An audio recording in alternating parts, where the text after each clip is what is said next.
I really want to thank our hosts, the students and the faculty, and administrators as well here at North Carolina Central for putting this event together. You should be very proud of this accomplishment as well as the turnout. The title of my talk is, as I hope you can see on the screen, Critical Mass. Critical Mass.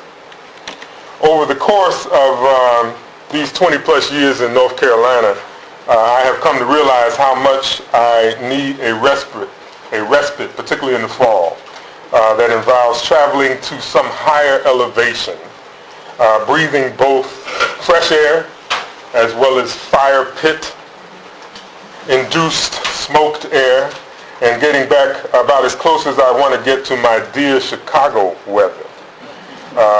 My homegirl here, I didn't know she was going to be here from Chicago, representing, that's right.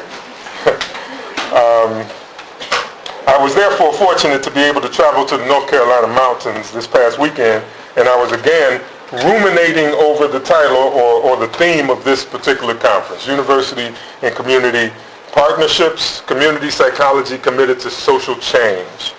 And that's when the title emerged.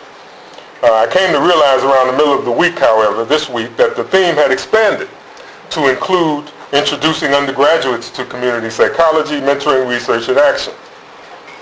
I re-examined the title and ended up expanding it as well to Critical Mass, the Organic Beauty of Community Research and Action. Yeah, I like that. And to be honest, I don't know if that makes sense or not, but it sounds pretty cool.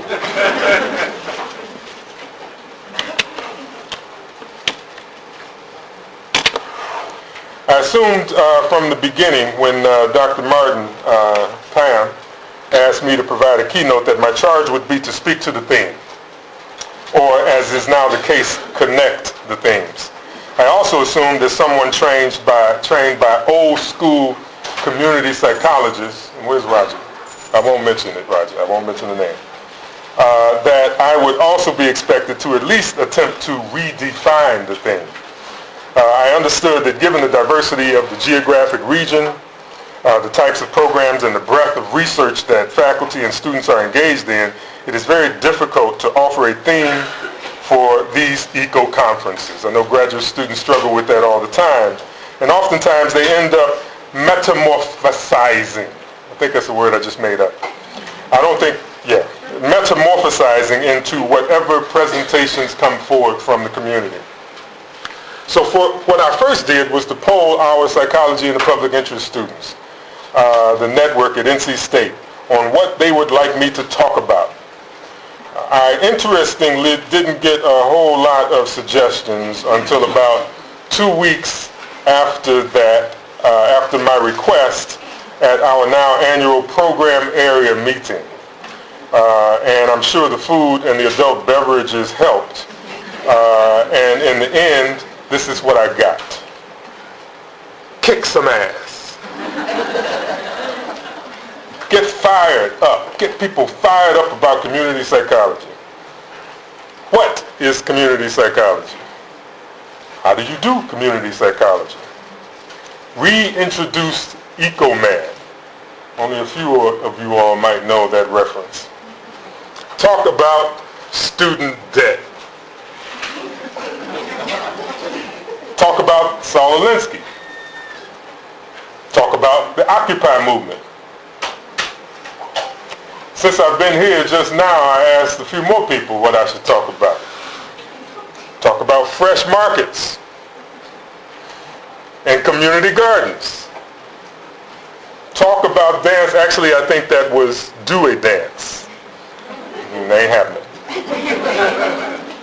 Talk about students getting adequate internship supervision.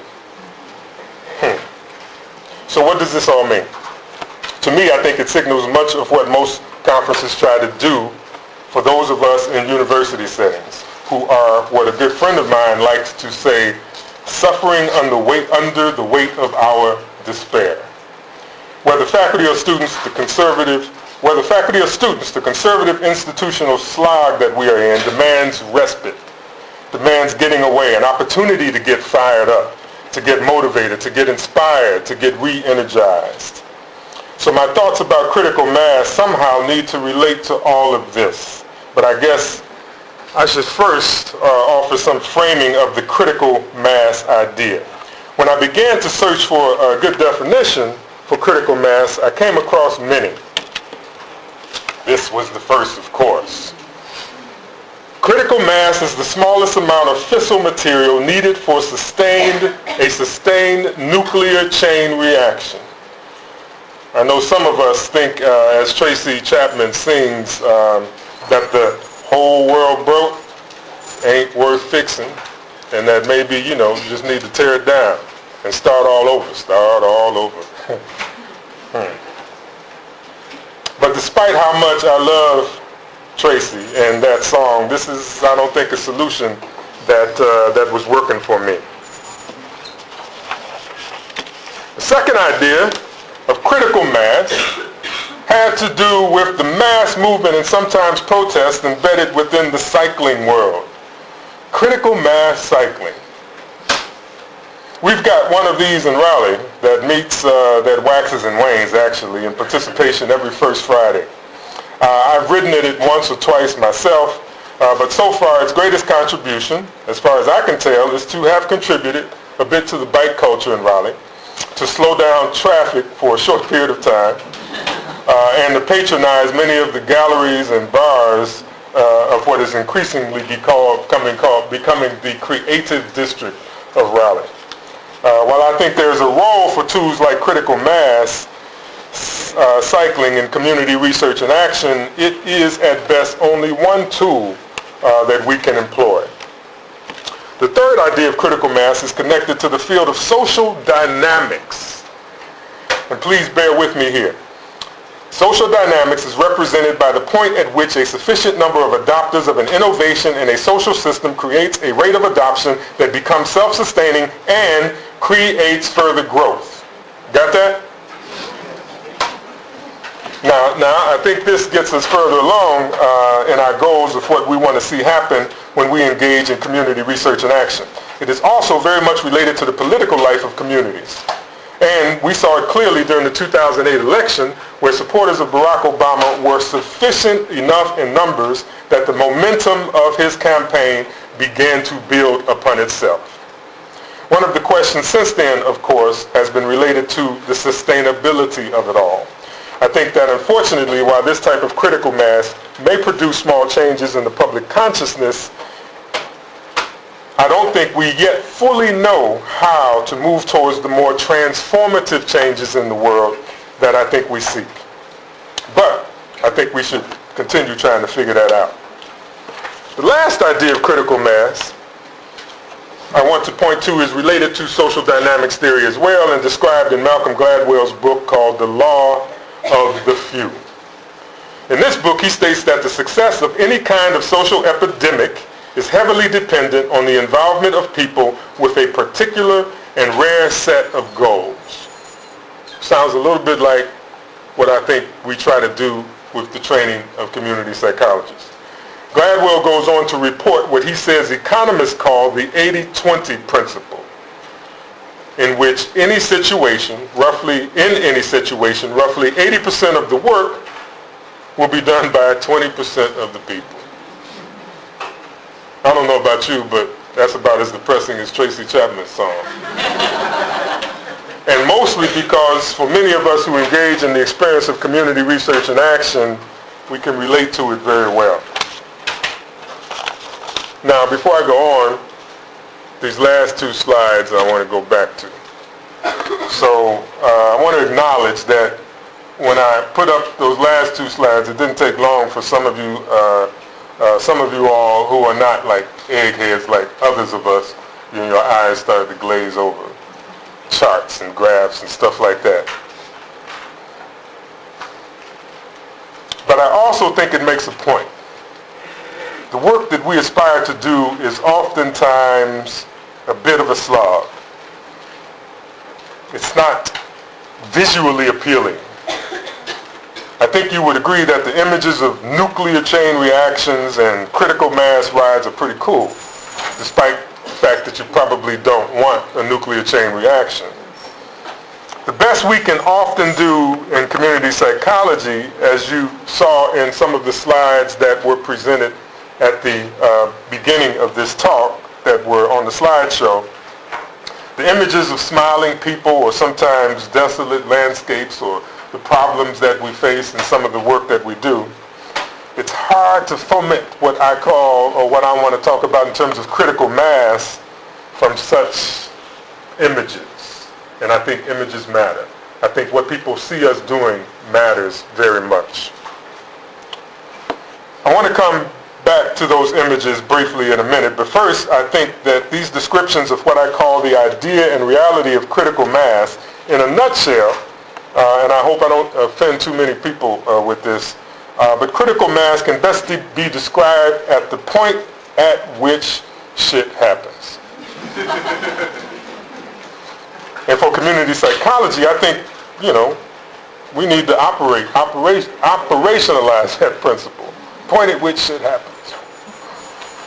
The shit, of course, is the transformative change that we want to see.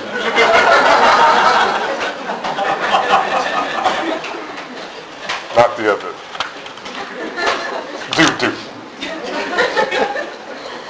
Now, my second request, when asked, that I put out to the Southeast Eco Network, was to contribute to what I call participatory conferencing. And I asked people to send me images and captions of the social research and action that they were engaged in. Those were the images that you saw displayed at the beginning. And they came from many of the universities that y'all shouted out earlier, but not everybody. And I wish we could have got all of them, because I think there's some fascinating stuff that's going on. So we see those images of people. We see images of places.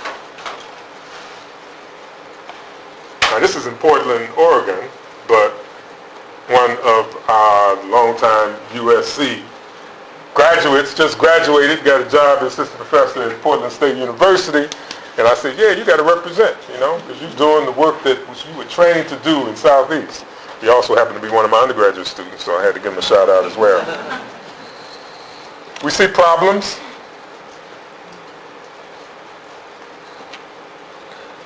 And opportunities. We see partnerships. We see, if we're lucky, successes and significant results. Sometimes we see unsuccessful efforts and sometimes outright failures. We got to acknowledge that as well. That's not this, but that's what we got to acknowledge. And the images are representative of what I believe are sincere efforts across the spectrum of community research and action in the Southeast region, as well as in the nation that is attempting to move towards a critical mass of well and broadly trained people and engaging communities in real stuff, in real life, in real time. And yes, evidence-based efforts that will become self-sustaining and create further growth. I thank you for indulging me a bit longer.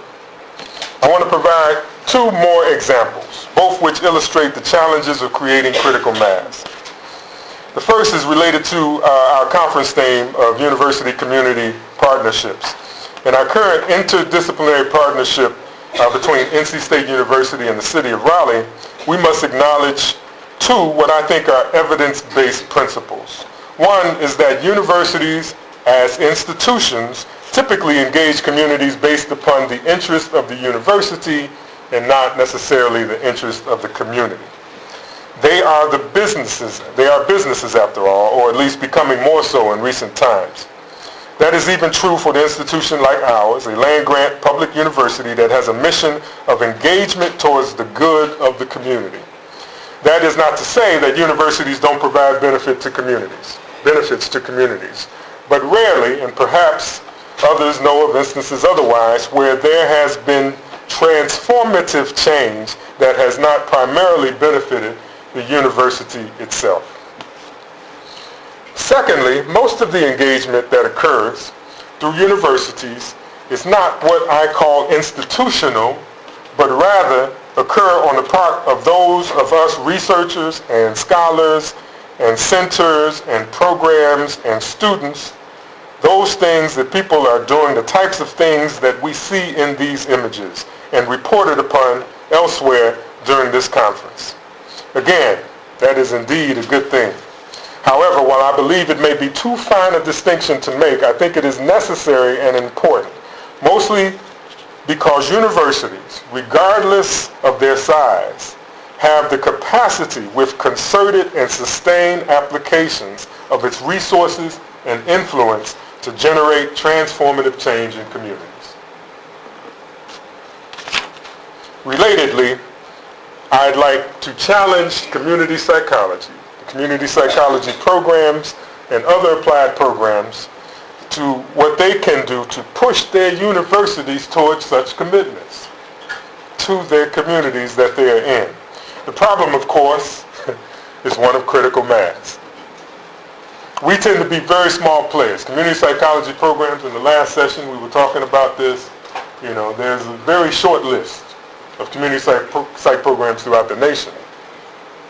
And within the university, all of us have been challenged to represent ourselves and to gain the legitimacy that oftentimes other areas of psychology, other programmatic areas have. And we constantly have to fight that battle. That's the reality of it. It changes when you have the critical mass of faculty and students and people who are engaged to make those things happen.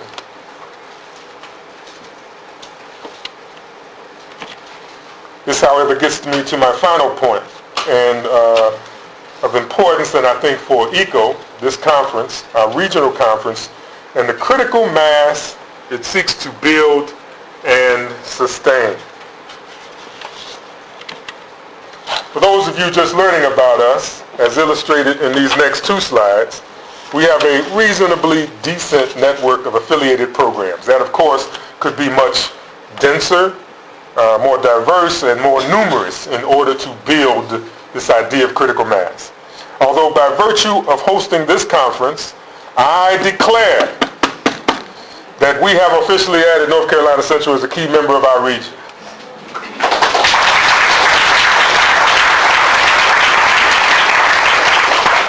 Man, that's the first time I got a clap for declaring anything. Even though y'all weren't clapping for me, you declared North Carolina Central. Never mind. I will acknowledge, however, that their participation has been long-standing. Particularly in recent years, North Carolina Central has always sent students and faculty to the conferences in the region and have been very much involved at that level. But the first time to host is a beautiful thing. Over the past many years, the hosting responsibilities for these graduate student-run conferences, and that's critical, has rotated between, sometimes a little bit unevenly, among about 5 universities. Prior to the entry of Miami about 3 years ago, I think it was, Vanderbilt University had been the last to join the group, while the University of Virginia, at least most recently, has been with us mostly in name only. I must also report, however, that although we had only one CP, community psychology related faculty member there, Dr. Joseph Berryhill, who was at the University of North Carolina at Asheville, has left the area for the Northeast. Punk. So we've lost a bit of mass there. I'm sorry, I'm from Chicago. That's an endearing term. Isn't that an endearing term? Chantel, yeah, all right, thank you. So we lost a little bit of mass. Nevertheless, we should be excited by the potential emergence of other institutions, some of whom are represented at this conference today, some of whom are being newly introduced to the group. That's a good thing, and I hope you will seriously consider joining us. Part of our discussion in one of the last sessions had to do with the folks that we have in different places now, graduates of some of our programs, graduates of other community psychology programs in a lot of different places. Morehouse College, Norfolk State University. We have had students graduate who are now at Western Carolina University, Winston-Salem State University, and even Meredith College in Raleigh. All right? Many of these places don't have graduate programs, but many of the folks who are there are engaging their undergraduate students in community psychology work. And that has to be appreciated and recognized as part of the contribution, as well as part of that critical mass that we're trying to build. I also want to note, however, and much to my disappointment, that a long-standing community psychology program from whom I've recruited several students has been conspicuously absent from our group. That would be Florida A&M University. For those of you who seek, like myself, a greater merger of community and African psychology, we need to work hard to bring them in. They do good stuff. I can also say that I have been authorized to report via the authority of myself that I am in serious negotiations with what could potentially become our southeasternmost member, the College of the Bahamas.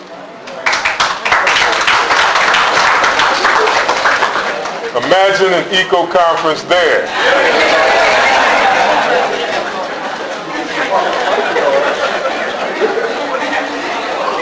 Anybody want to join me in recruiting them?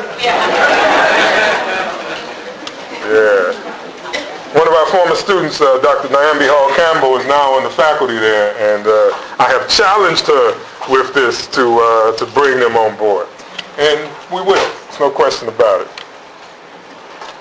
And finally, a word about ECO, this conference. I have here, somewhere, history of the ECO conference. 2-page document. I'm going to put it on the registration table out there, which was written by Dr. Jim Emshoff for the 2010 ECO conference at Georgia State University, hosted by Georgia State. He describes as only he can its origins, yes, Roger, at Michigan State University, and a bit of its history here in the Southeast. I believe there is a hosting binder, or it used to be a hosting binder, that passes yearly from host to host, that helps organizers not to have to recreate the wheel each time. And if this document is not currently there, included, it needs to be. That's the best picture I could find of Jim. And I threatened him with, actually I couldn't find a good picture of Jim. And I told him, if I don't find one, then you're going to have to use the one I got, and this is the one he sent me.